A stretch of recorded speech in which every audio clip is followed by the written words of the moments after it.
CM Shri Arvind Kejriwal को ED का notice आया था।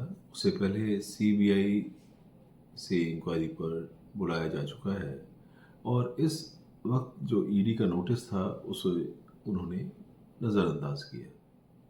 क्या इनका नज़रअंदाज करना ईडी के लिए कोई दोबारा डेट दी जाने का न्योता होगा या फिर ईडी इनको अभी कभी भी अरेस्ट कर सकती है?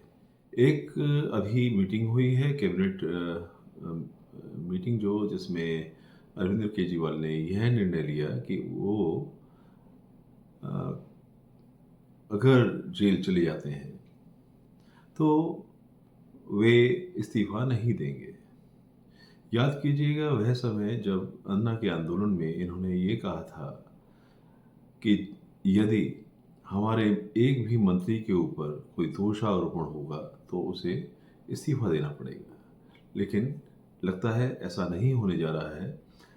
और दूसरी तरफ दो मंत्रियों को जब जेल में जाना पड़ा उन्होंने इस्तीफा दे दिया है। यह दोगलापन इन बातों को दर्शाता है कि केजरीवाल केवल सत्ता के भूखे हैं।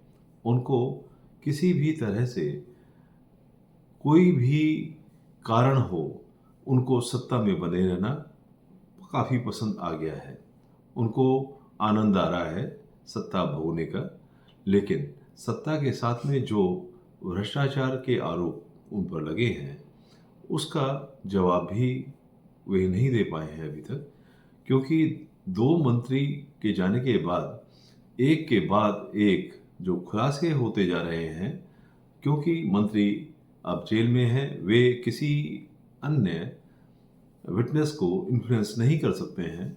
और अब मनी ट्रेल, जो इसमें पैसे का लेन देन हुआ था, बताया जाता है कि ये 300 करोड़ से ऊपर का लेन देन इसमें हुआ है।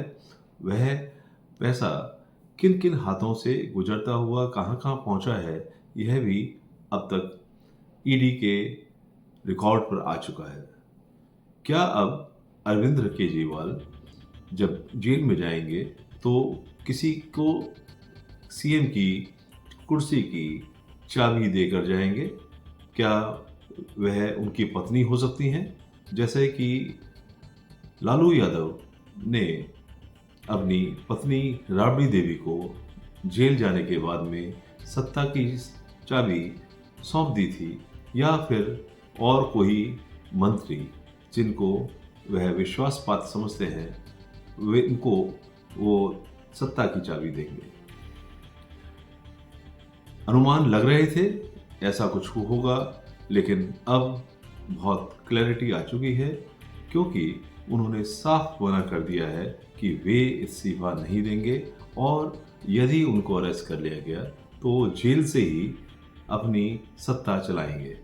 कहने का मतलब ये है कि सारे सेक्रेटरीज, चीफ सेक्रेटरीज जो भी मीटिंग में आते हैं, जो भी मीटिंग में निर्णय लिए जाते हैं, वे जेल में जाने के बाद में भी उसी तरह से निर्णय लेते रहेंगे।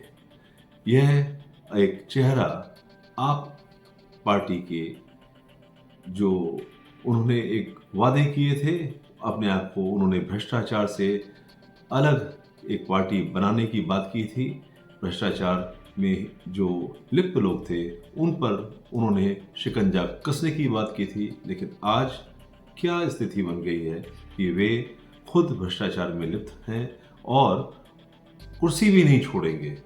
यह एक दोहरा मापदंड दिल्ली की जनता रोज देख रही है। क्या होगा कल, इस पे हम दोबारा चर्चा करेंगे। सत्य अभियान।